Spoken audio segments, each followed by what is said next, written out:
The motion before the House is, this House would impeach President Trump. It's an honour to look to the first speaker, Oliver Tushingham, St. John's College, CCC, to open the case for the proposition.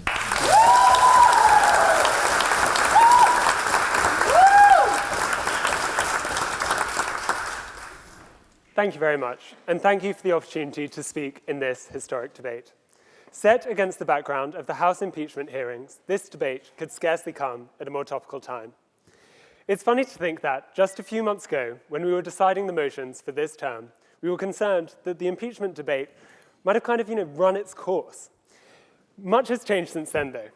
Whereas then we were still considering the somewhat equivocating conclusions of the Mueller report, we are now faced with a new scandal and the shocking revelations that President Trump attempted to pressurize the Ukrainian government into launching a public investigation into Joe Biden, by some measures, his most dangerous political rival. Confronted by the clear evidence of his wrongdoing, I believe we have no choice to call for and support the impeachment of President Trump.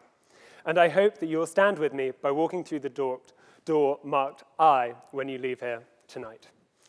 Now, in truth, I've never been an especially gifted debater, and actually my worst position to debate with was always first proposition, so it's a bit ironic that I stand before you tonight. But if there's one thing I remember from my debating days at school, it's that you're meant to flag your points before you start. So in that vein, in my speech tonight, I will try to convince you of three things.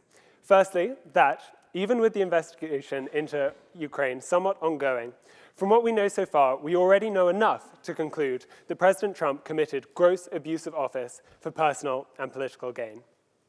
Secondly, that beyond an isolated incident, this fits a pattern of disregard for the norms, duties, and responsibilities of the office that he holds in favor of his own interests. And thirdly, that to impeach Trump on the basis of these acts is not only permissible, but necessary, and that to turn a blind eye or attempt to trade impeachment off politically would be an insult to justice, to the people of the United States, as well as a potentially grave miscalculation. Before all that, though, it falls on me to introduce the speakers for the opposition tonight. Speaking first is Geneva Roy, a second-year PPEist and a member of the Oxford Union Secretaries Committee and Debate Selection Committee. Now, I'll confess, I'm actually pretty terrified to be speaking against Geneva tonight. This is partly because she's a world-class debater, but more so is because I saw the utter ruthlessness with which she managed the queue to the Bulls cloakroom a few weeks ago. Men were ashen-faced, their hands trembling in terror as they handed over their coats. She is genuinely so intimidating, and if Trump had had her on side in 2016, he truly never would have needed the Russians. I just hope she'll show me a little mercy tonight. Speaking second is Candice Owens, a prominent US conservative commentator, read, full-time Trump apologist. Candice has been outspoken in her belief that people need to take responsibility for their own lives and avoid the trap of a victimhood mindset. I can only hope that this extends to the President of the United States and the need for him to take responsibility for his high crimes and misdemeanors. Concluding the case for the opposition is Jack Salomon, another second-year PPEist and another competitive debater. And yes, the fact that the opposition bench has two of those should make you concerned. Jack is also the Oxford Union's Director of Digital Operations, and when he is not debating or tinkering with the Oxford Union's app, he can be found zipping around Oxford on his electric scooter, chilling in his Uggs at home, or getting kicked out of Plush for trying to climb a wall. I leave it to you to decide what this says about the mental soundness of those willing to oppose impeachment. It certainly tells you something, though, that the students we were able to find willing to speak in opposition tonight are trained to argue any side of any motion. Mr. President, these are your guests, and they are most welcome.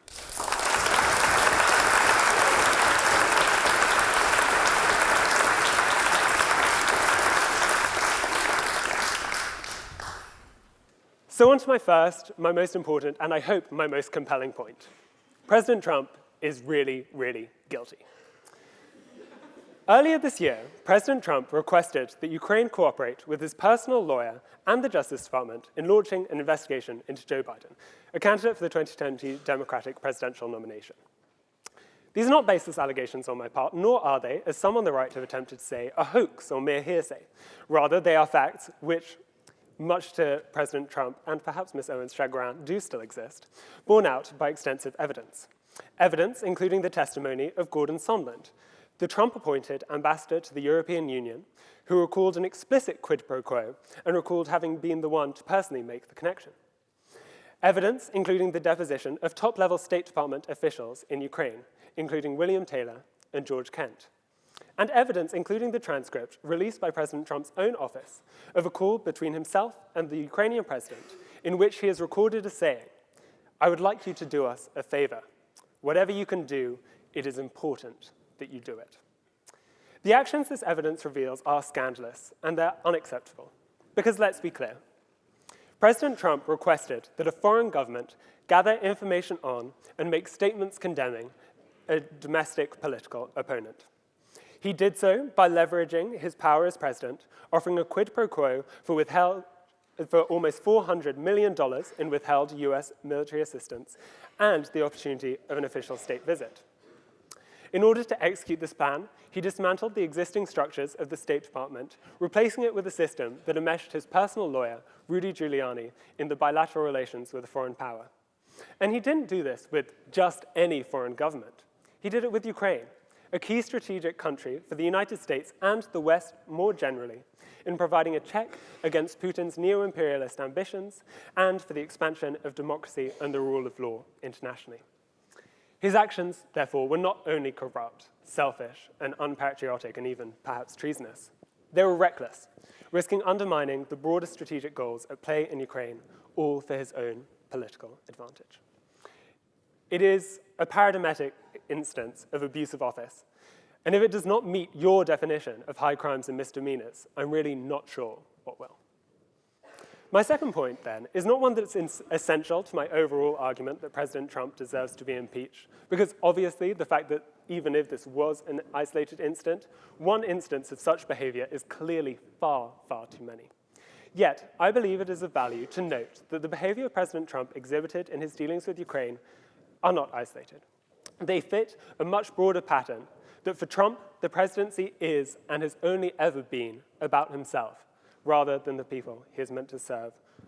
We see it in the political speeches he gives from the Rose Garden. We saw it, indeed, in the election, when he called for the continued interference of foreign actors in the election, telling whoever was responsible for the leaking of Hillary Clinton's emails to keep them coming. And we see it in his daily desecration of the honor of the Oval Office through lies, slander, and bad faith politics. This is what is ignored when people cite the long-ranging discussion over impeachment as evidence of it being just a political vendetta and not something to be taken seriously. The reason that impeachment has been so dominant and has been discussed and hypothesized about for so long in connection with Trump is not because of the ferocity of the political opposition to him, though this is real, but because the warning signs were always there. When Trump took his oath of office, it seemed an oath destined to be, if not already broken, and we now know that it has been. This is not and has never been a witch hunt. It has been vigilance in the face of a credible threat to American interests and institutions. On then to my third and my final point. So I don't think Trump is a great guy. I think I've pretty well hammered that point home. But when we look at the motion, it demands more of the proposition than that, in that it demands that we justify the use of impeachment as the particular mechanism we use against him. This, in my opinion, is actually where the real substance of the debate lies. We might agree that we would rather Trump not be president, as I hope we do. We might also agree that he has committed impeachable offenses, as I hope you now have after I have explained it. But we might still question whether impeachment is the right way to go. I say emphatically that it is. The arguments against impeachment generally run one of two ways.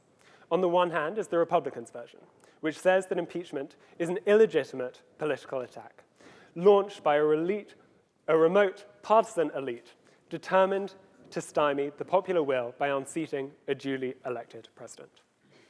On the other hand is the Democrats' version, which says that while impeachment might be great in theory, it won't achieve anything, given that the Senate is controlled by Republicans.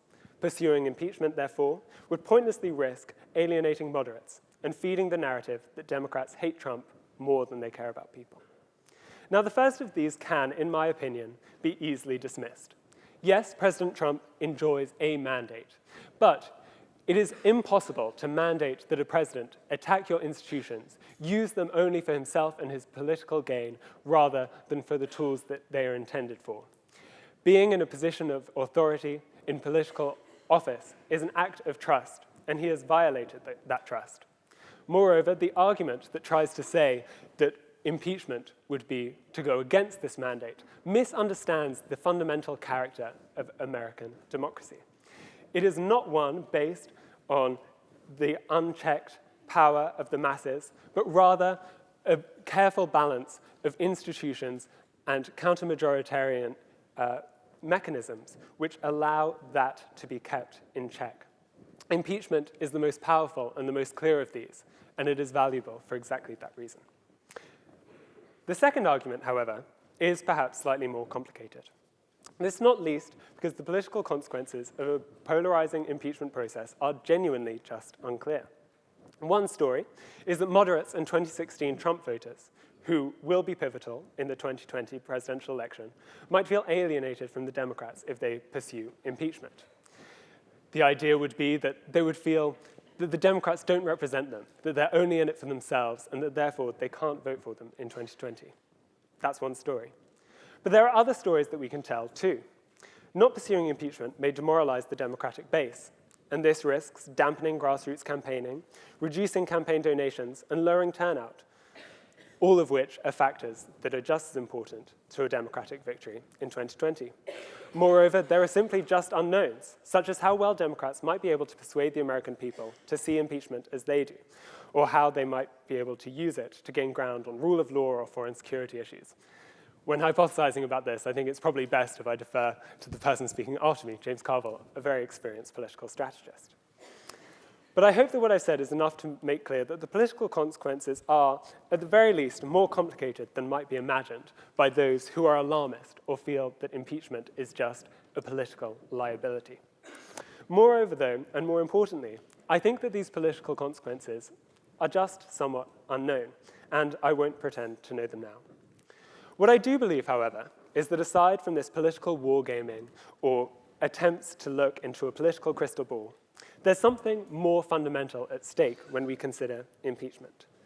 There is, as I hope that I have shown you, clear and compelling evidence of gross wrongdoing on the part of the President of the United States. It is therefore the responsibility and the duty of the House of Representatives to prosecute this president on the basis of it. To ignore this, to abdicate the responsibility in the name of a cynical political bargain would be to allow something fundamental to be broken in American politics. It would be to say that Trump's dominance of the media, his denial of truth, give him the right to be above the law. Yes, it may be a risk politically to pursue impeachment.